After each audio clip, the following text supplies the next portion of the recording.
Bienvenidos una semana más a Por un puñado de grapas, el podcast donde hablamos de cómics, novela gráfica, viñetas, impresiones, ediciones y otras cosas que se producen en imprentas, pero últimamente cada vez menos. ¿Cómo estás, César? ¿Qué tal?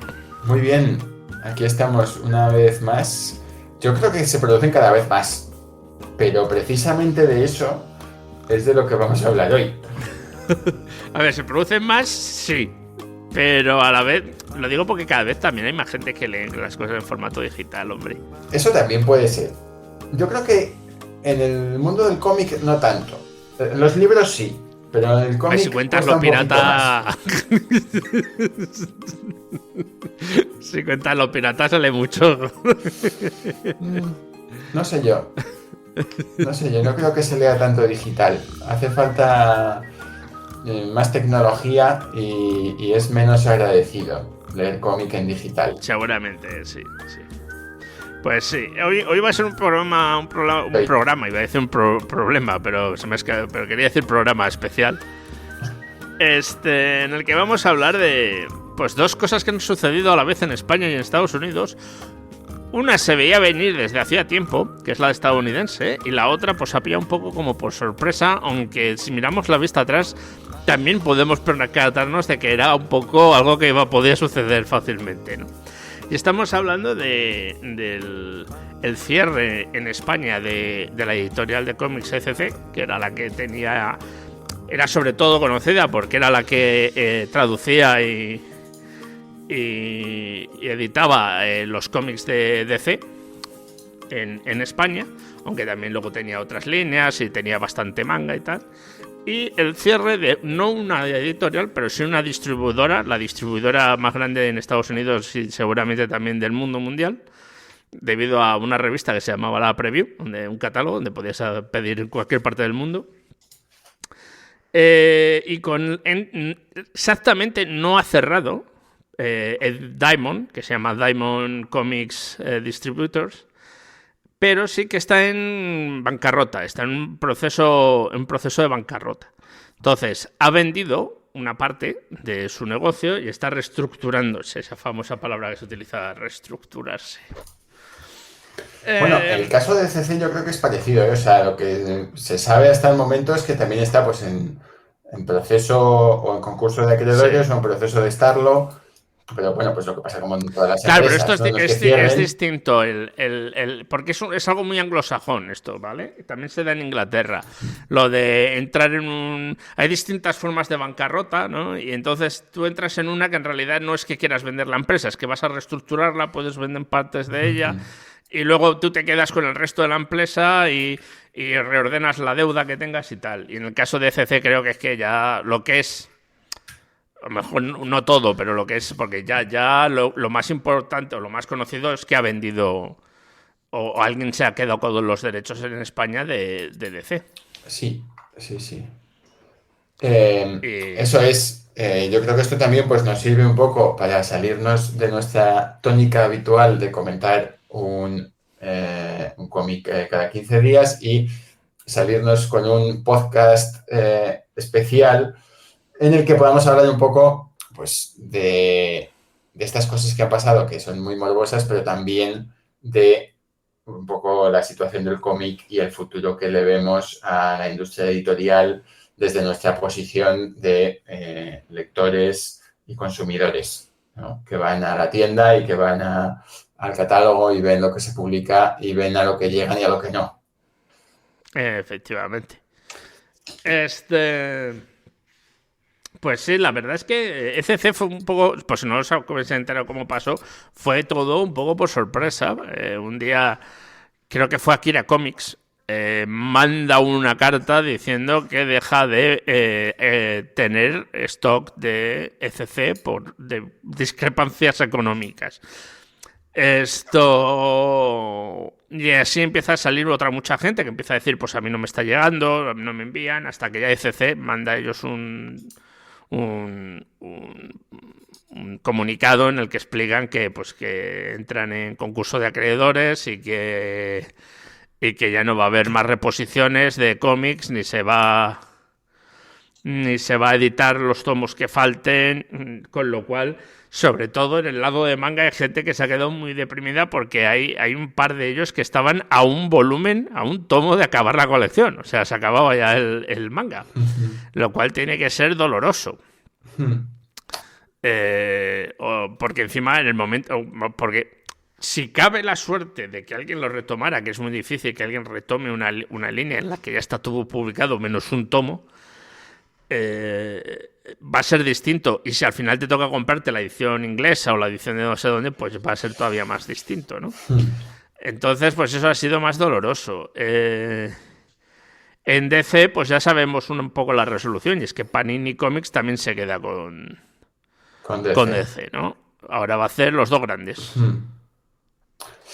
Sí, esto es muy fácil. Vamos a hablar, por supuesto, a tiro hecho, ¿no? Y a hechos consumados y sabiendo lo que ha ocurrido. Que siempre es mucho más fácil comentar la realidad cuando sabes la respuesta, ¿no? Cuando sabes el final. Pero sí que o sea, lo que ha pasado con FC es que al final, el 24 de enero, si estoy en lo cierto, si estoy leyendo lo correcto, el 24 de enero declaran un concurso de acreedores, lo cual viene a significar que tienen una deuda que no pueden sostener, ¿no? Que probablemente venga de lejos, que han ido acumulando y que han llegado a un punto en el que ya no pueden seguir pidiendo créditos para seguir editando y entonces tienen que cerrar la empresa, ¿no? No sabemos ni la deuda que tienen, ni a cuánto asciende, ni nada por el estilo. O sea, ninguno de esos datos se ha filtrado. La página web de CC lleva congelada desde entonces, desde que anunciaron que desaparecían. Pero ¿se ve algo? No he entrado yo. Sí, la página sigue funcionando exactamente igual que el último día que alguien entró a actualizar algo que debió ser a principios de enero. Molaría que se quedara así para las siempre. novedades de esta semana pues son de esta semana de hace 5. Y que nunca llegan, no sé si llegarían a verla salir la luz del día. No se publicaron, no. Lo que sí podemos saber es que un poco ECC durante muchos años, ECC existe desde el 2011, ¿vale? El momento en el que consigue los derechos de publicación de DC y arranca pues su etapa, ¿no? ECC venía de unas tiendas, un montón de gente que tenía tiendas en Barcelona, Cosmic, que también, bueno, las tiendas no tenemos claro si siguen abiertas, están todas cerradas, si las de Cosmic siguen abiertas, vamos, las que tienen ahora. Pero el caso es que arrancan su trayectoria en 2011. Mi impresión al principio era que publicaban bastante bien y que por primera vez en mucho tiempo había una publicación de DC en España sólida y una publicación pues con mucha grapa, con una buena recopilación, recopilaciones de Vértigo a muy buen precio y de buena calidad. Yo, de hecho, por ejemplo, mi colección de Y el último hombre son los primeros cartones que sacaron, 12 tomos no cartones, no, perdón, esa tapa blanda, de El último hombre y de muchas colecciones de Vértigo. Y luego con el tiempo fueron siendo la punta de lanza de una tónica editorial que es el publicar mucho, ¿no? El publicar y a ver qué pasa, ¿no? El publicar muchas obras que no van a vender para intentar encontrar la que sí, la que vende y la que paga los gastos de todas las anteriores que has publicado y que no han vendido lo suficiente como para cubrir sus gastos. Esto, que pues en algunos sentidos tiene sus virtudes, en concreto en un sentido que es, pues bueno, que hay más autores y más autoras que pueden ser publicados porque hay más pues, más número de volúmenes. Luego tiene también su lado negativo, ¿no? Que es, primero, que hay muchísimas novedades y es imposible abarcarlas. Y luego que, en el caso de CC, las tiradas eran infinitamente cortas y las cosas se agotaban prácticamente una vez al mes. Entonces tenías que estar siempre pendiente de el tomo 7 de esta colección que estoy intentando hacerme, ¿está disponible o no está disponible? Ahora tengo el 7, ok, el 8, no. Ahora tengo 3 meses después he conseguido el 8, ahora voy a ver el 9. Entonces, pues bueno, era o tenías muy claro lo que te estabas comprando y lo comprabas en cuanto salía, o corrías el riesgo de que pues 2 semanas después de que saliese un tomo no estuviese en stock. Sí, no, era famoso por eso, ¿no? Utilizaban la técnica del... Como le llaman, como lo llaman los ingleses, la técnica del espagueti, que es tirarlo todo contra la pared y a ver qué se queda pegado, ¿no? Publicaba un montón de cosas. Es verdad que DC, entre todos sus sellos, también produce un montón de cosas, pero es difícil intentar publicar todo lo que produce DC. Y a la vez, pues eso, algunas veces con una calidad de la edición un poquito así. Y luego haciendo grandes cosas, como haciendo Kickstarters, ¿no? Es una de las grandes editoriales y hacemos Kickstarters para sacar un volumen, ¿no? De algo. Que es como decir, bueno... una práctica un poco así, ¿no? Sí. Bueno, para mí el tema de los crowdfundings fue quizá, para mí y creo que para todos los libreros de cómics de España y para buena parte del aficionado al cómic, hacer un crowdfunding, la epítome de aquello fue el último, no sé si es el último o el penúltimo que llegaron a hacer. No sé si se han dejado algún crowdfunding colgado, creo que no me suena. El crowdfunding de los Teen Titans de la etapa de Mark Wolfman y George Pérez, que es, pues, de la época clásica, digamos así, tampoco es clásico, ¿no? Pero de un DC no moderno, de un DC de los 80, lo más fácil de vender, ¿no? De todo lo que podrías publicar, lo más fácil de vender sería esto. Y sin embargo, en lugar de publicarlo así, lo publican en un formato en el que le quitan a las librerías todo el público, todas las ventas que pueden a través de un crowdfunding, ¿no? Y lo sacan a la venta en librerías cuando ya el 90% del público potencial lo tiene, ¿no?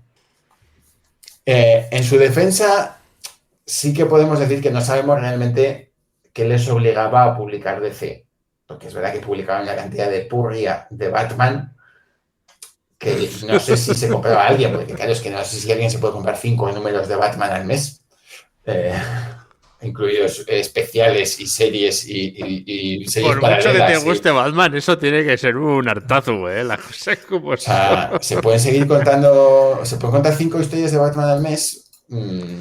A ver, está claro que poder se puede, otra cosa es la calidad que alguien se las quiere leer. Claro. Yo quiero pensar que algunas de esas cosas pues las publicaban un poco por obligación, porque me imagino que tenían un contrato y que no les quedaba más remedio, ¿no? Y que de ahí pues también les sangraba un poco el bolsillo, el acuerdo que tuviesen con DC. Sí, bueno, pero también lo mismo aplicaban al manga. Tenían no sé cuántas líneas de manga también abiertas. A unos precios también bastante interesantes, ¿no? A ver, es el problema con... Y esto lo oí hace no mucho, que no sucede solo, no está sucediendo solo con las editoriales de cómics, también sucede mucho con las editoriales de libros pequeñas. Hay muchísimas editoriales en España, muy pequeñas, que lo que hacen es eso, ¿no? Es sacan cuantos más libros, a ver si uno pega el pelotazo y con ese pelotazo pagas el resto de las ediciones, ¿no? El problema es cuando no pegas ningún pelotazo. o no son suficientes los pelotazos, te vas un poco a tomar por viento, ¿no? Entonces es algo que, por eso decía antes, que es algo que no nos esperábamos, pero que echando la mirada atrás, pues todo el mundo decía que pues no me extraña, ¿no? Yo he oído mucha gente hablar sobre ello, y he leído artículos y tal del... no me extraña tanto, ¿no? De que estemos en estas vicisitudes.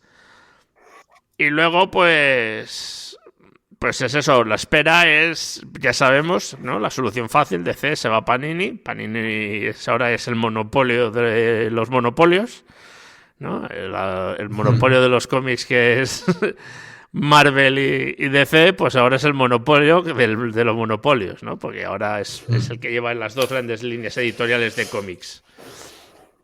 Y luego, tenemos, pues eso, el lado del manga, que pues algunas líneas, como los diarios de la boticaria, pues me imagino que van a tardar 0,2 segundos en rifárselas, ya sea Planeta o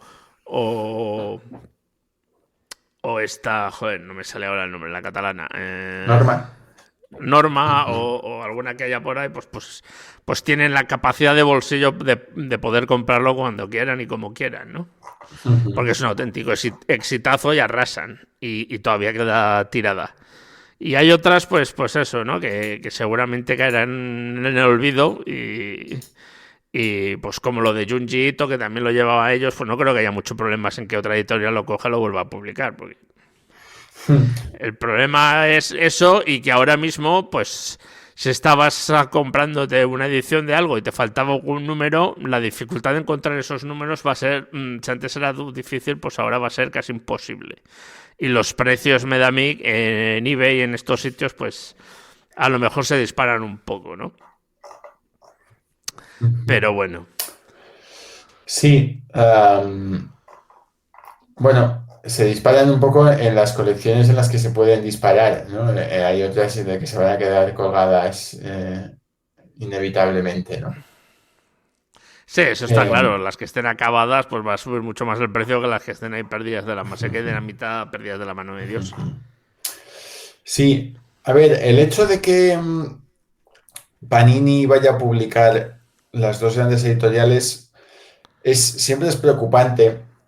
Lo que pasa es que, bueno, puestos a elegir, habría elegido que hubiesen dos editoriales y que tuviesen pues cierta competencia, ¿no? Entre ellas, por sacar buenas ediciones. Pero dentro de lo malo no es la peor editorial. No, eso es cierto. Por lo menos el cuidado que tienen con el catálogo antiguo de Marvel es bastante bueno. Entonces, lo que me gustaría saber es cómo lo van a hacer, porque Marvel es como todo más en un núcleo, ¿no?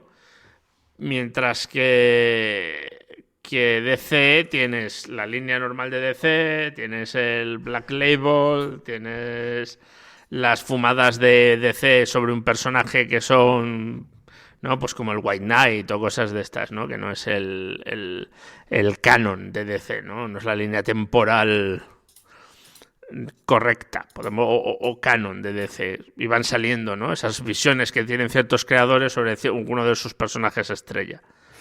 Y claro, eso hace que sea un poco más complicado, yo creo, por precisamente eso, ¿no? Por la separación, ¿no? O sea, vamos a ser sinceros, yo consumo muy poquito DC normal. O sea, no me compro cómics de Batman ni cosas de esas. Pero sí que consumimos bastante, pues, del Black Label, ¿no? Y alguna cosa así más especial, ¿no? Que tienen. Pues eso, hemos leído el White Knight y hemos leído esas cosas especiales que salen. Pero...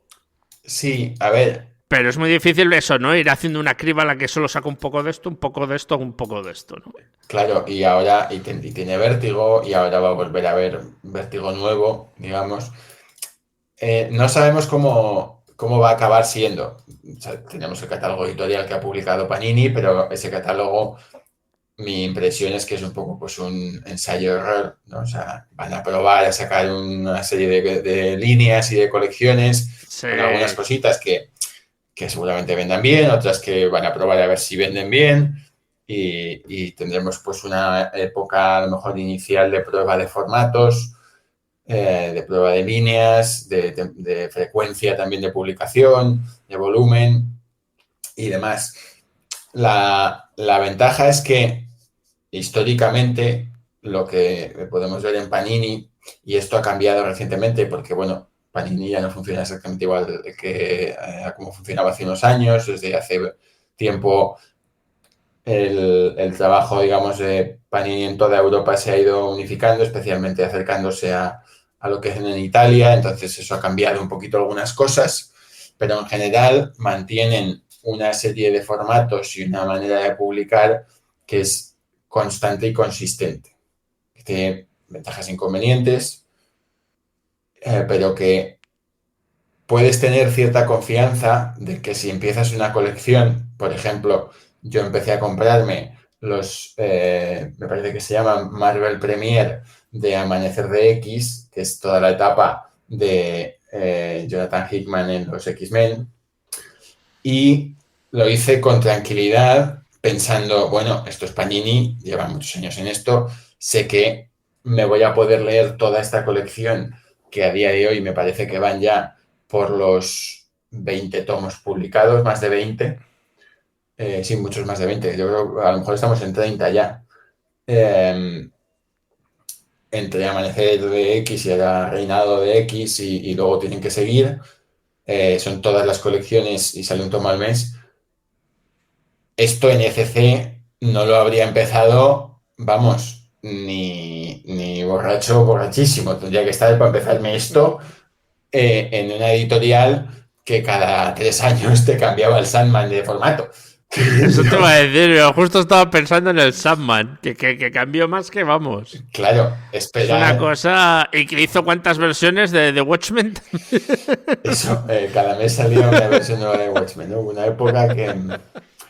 Sí, entonces, bueno, es verdad que quizás hacen algunas cosas que cuesta un poco aguantarlas, ¿no? Como pues tardar unos cuantos años en publicar en tapadura ciertas cosas, pero bueno, yo creo que están corrigiendo también por ahí y están añadiendo estas reediciones intermedias en formato tapa blanda, que al final es un poco imitar lo que hacen en Estados Unidos, ¿no? Te sacan Sí. las tapas, luego lo sacan en tapa blanda, ¿no? En trade paperback, y años después ya te lo sacan en tomos más integrales, en tapa dura y Yo soy muy demás. fanático de que los volúmenes en tapa blanda, ¿eh? Más que Sí, en tapa dura. yo también, sobre todo porque el espacio en el que guardamos los cómics es finito.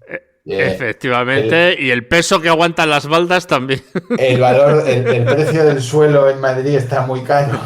Está, no, barato no es, no, lo testigo. Y un tomo en tapa blanda ocupa prácticamente la mitad que uno en tapa dura. Fuera parte de que es mucho más fácil de mover, de llevar, de leer que uno de tapa dura, ¿no? Sí, sí. Y bueno, después de esto yo creo que ya vamos a pasar a Diamond, que en Estados Unidos y su concurso de acreedores o proceso de bancarrota, en el que de momento que se sepa están a la venta, o sea, hay hay un, ¿cómo se dice esto? Un bid legal, o sea, si nadie más lo quiere, se lo lleva a esa persona, el preview del Reino Unido. Lo cual era una maravilla, porque tú recibías las cosas de Diamond en el Reino Unido, porque eso permitía que la distribución llegara directamente de Estados Unidos al Reino Unido sin tener que pagar un montón por aduanas y instantáneamente. O sea, yo cuando vivía en el Reino Unido me compraba los cómics americanos que venían con el doble precio inglés y precio americano, algunos de ellos, algunos solo con el americano, el mismo a la vez que estaban saliendo en Estados Unidos.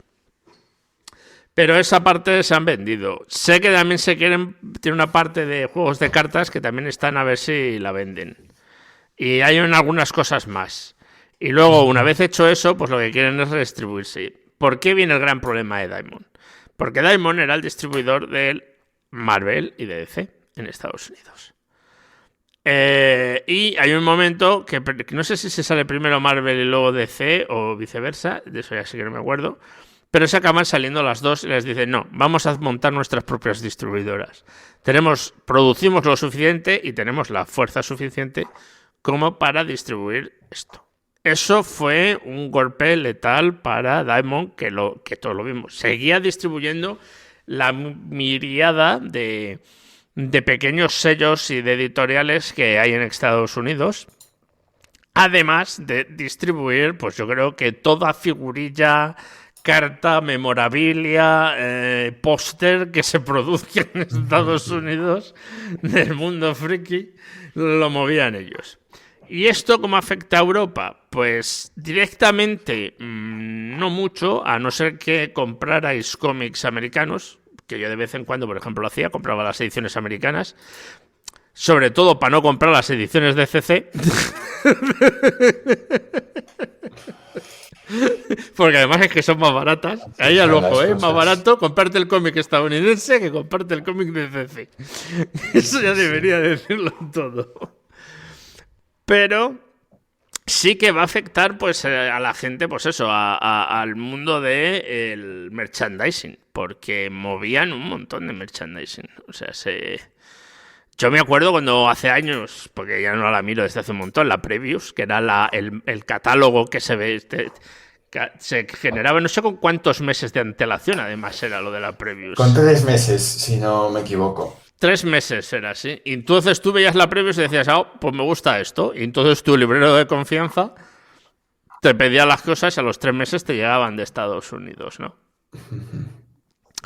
Y la verdad es que pues era más que para conseguir cómics, estaba muy bien para conseguir merchandising. O sea, conseguías un montón de cosas que no llegaban. Ahora es verdad que ha cambiado un poco y hay mucho merchandising, pero ya es donde descubrí las figuras de ¿cómo se llama? Todd McFarlane. McFarlane Toys, ¿no? Es el que hace el 80% de las figuras de acción de superhéroes y tal. Claro, sí, o sea, esto tiene un componente mayor de nostalgia, porque claro, es fácil acordarse, en el caso de lo que estábamos hablando antes, de cuando empezó a trabajar ECC, pero en el caso de la Previews, esto es parte total de nuestra vida. O sea, para mí existe la Previews desde que empecé en el mundo friki, en los juegos de rol. La Previews estaba siempre en las tiendas, ¿no? Sí. Y tenía una cantidad de cosas loquísimas que en ese momento, pues en el 2005, era imposible encontrar la mayor parte de las cosas que se anunciaban en la Previews a la venta después en ningún sitio, en ninguna tienda. Y eso es algo que ahora probablemente ya no ocurre o no ocurre tanto. O no ocurría, vamos, en los últimos años que ha existido la Previews. A ver, sí sigue existiendo, o sea, la Previews estaba todavía. Por eso, pero que la diferencia es que al principio, digamos, en esos momentos todavía pre-globalización o de globalización incipiente, encontrar cosas, la importación no funcionaba de una manera tan fluida. No. De todas formas, yo mirando la Previews veías esa cantidad de sellos que no habías visto en tu vida, ¿no? Que decías, pero esto... Porque nunca se han llegado a editar en España o tal. Ahora ya sé que se empiezan a editar más esos sellos, eso sí que es cierto. Ya hay más gente que no sé, que no todo es Marvel, DC o Image. Ya se empieza a saber cosas de Boom Studios, de Black Horse tuvo una época que fue editada también aquí en Dark España. Horse, no. Sí. Dark Horse, sí. Esto... Pero claro, ahora el problema es que todavía se usaba, o sea, todavía, aunque no lo pensemos, todavía se usaba para encontrar las cosas más raras o para no jugártela que nunca llegara, ¿no? O que alguien lo editara por ti. Justamente el siguiente cómic que vamos a hablar es Wordtree. Y yo el Wordtree, el cómic lo compré en una tienda que se especializaba aquí en Madrid en vender cómics americanos. Se sigue especializando. Sigue en ello. El otro día pasé, estaba cerrado a la hora que pasé, porque quiero ir para ver si encuentro otras cosas, pero pasé. Pero siguen ahí. Y me imagino que eso habrá tenido un impacto también en la manera de conseguir ciertas cosas, porque cuando las ves con 3 meses de antelación, pues puedes hacerte una idea de lo que vas a querer y, y de lo que no vas a querer.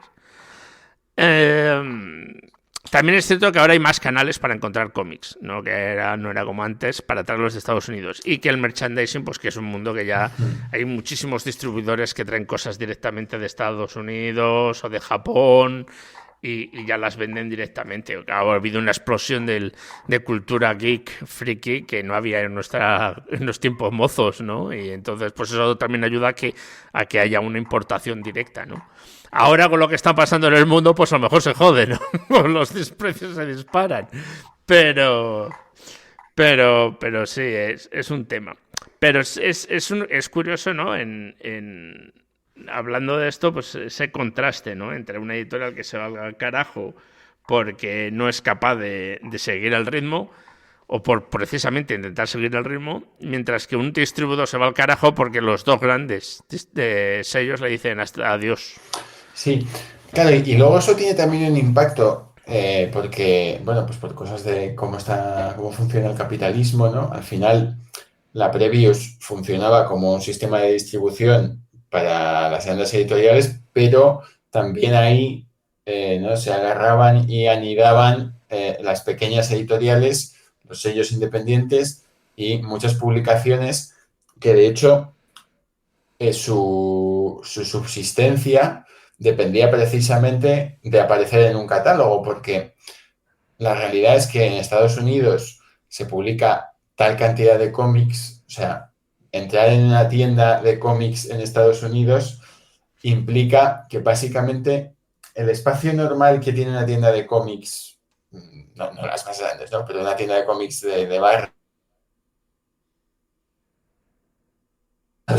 ¿no? ¿Qué ocurre? Que las tiendas más pequeñas no pueden traer todas las novedades. Y hay mucho cómic que dependía de que alguien viese esa obra en un catálogo, conociese pues, el nombre del autor, la autora, y la pidiese. Entonces, esa tienda pequeña solo iba a pedir copias de esa obra si había gente que las quería. O sea, si había un prepedido, ¿no? Un interés. Eso ahora, pues supongo que se estará moviendo a otros mecanismos paralelos a la Previous y probablemente centrados en Internet. Hombre, y en la distribución que sepa, digital. no se ha parado todavía la Previews, ¿eh? No se ha parado, o sea, ¿se sigue pudiendo pedir Previews?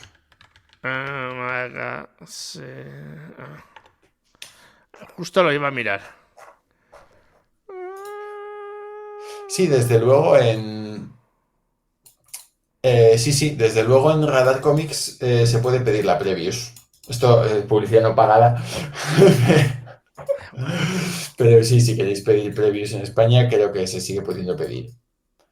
Sí, no, es más, el último es del 2 del 19 de este mes. Ajá, sí. O sea, por eso te digo que no es un concurso de acreedores. O sea, la empresa sigue funcionando. Sí, es más una reorganización.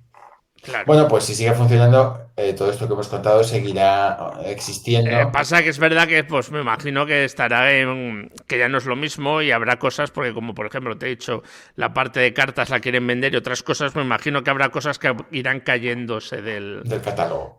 Del catálogo. Lo que no distribuyen. Claro. Porque al final es un poco eso, es muy difícil distribuir todo.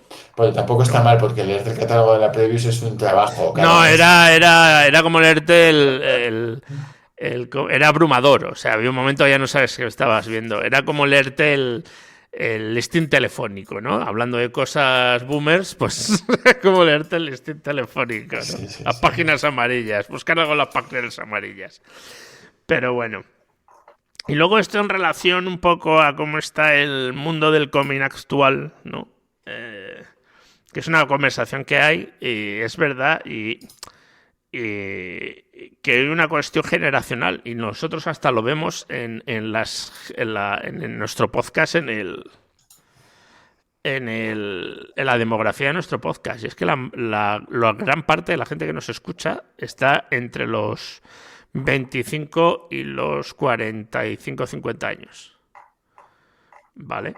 No hay gente, y sobre todo entre los 30 y los 50.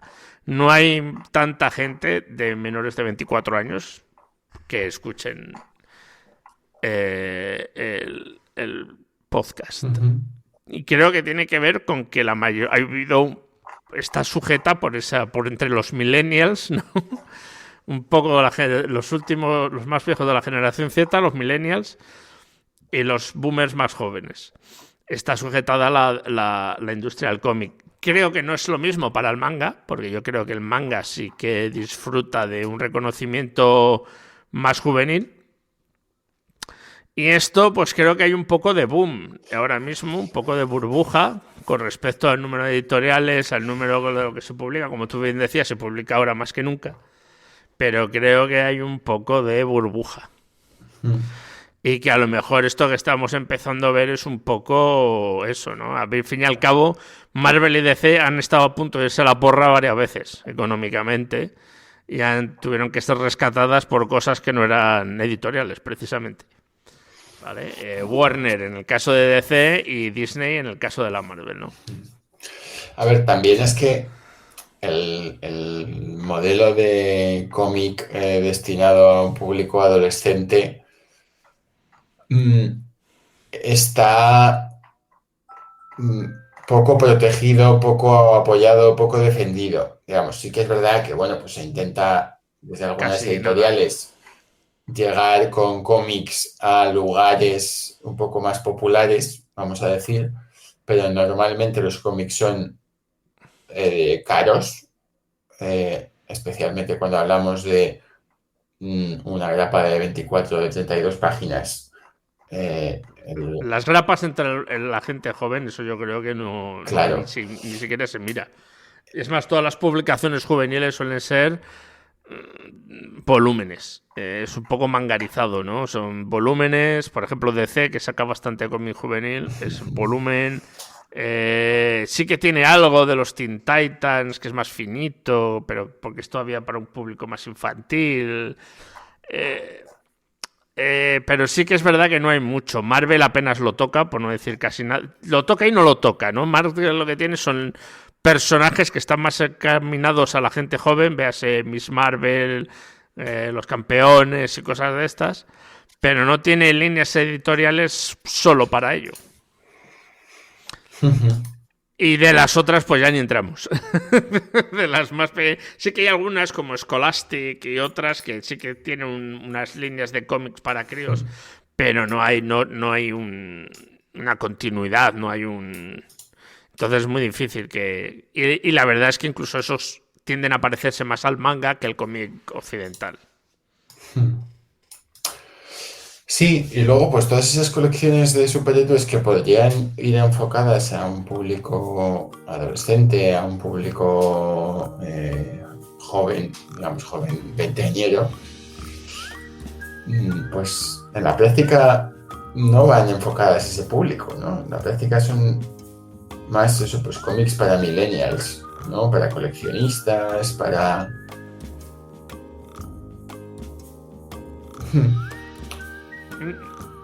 Al fin y al cabo, yo creo que al final el problema que está pasando es que es el propio cine, que de superhéroes, el que en parte se ha comido un poco el cómic, ¿no? ¿Para qué te voy a leer si puedo ver la película, ¿no? Un poco de ello. No digo que sea todo, pero sí que hay un poco de eso. Y encima ahora nos estamos juntando con una especie de hartazgo ya del cine de superhéroes. Pues entonces ya se está generando eso. Entonces yo pienso que todavía se sigue vender, pues no va a explotar ahora, pero creo que sí que va a haber un momento en el que, pues eso, no, la gente se va a hacer mayor, pero no va a haber un relevo generacional o no tan grande como el necesario para ello. Para una continuidad de todos, ¿no? Y yo creo que ya nada más, nos hemos alargado un montón. Hacía la leche que no hacíamos un programa tan largo, que creo que ni nos acordábamos. Cuando hablamos de cosas de las que nadie nos ha pedido opinión, nos enrollamos. Efectivamente, no nos gusta, lo que más nos gusta es hablar de cosas que nadie nos ha pedido nuestra opinión. Para algo somos españoles, joder. Es el deporte nacional. Y nada, muchas gracias por estar ahí, por habernos escuchado, si nos habéis escuchado tanto tiempo. Por escucharnos, por estar ahí otra semana más. Y nos volveremos a escuchar esta vez, sí, hablando de cómics, de World Tree, para ser exactamente. Para ser exactos. Y nada más, tener una buena entrada final, un buen final de invierno. Y nos vemos en breve. Hasta pronto. Hasta pronto.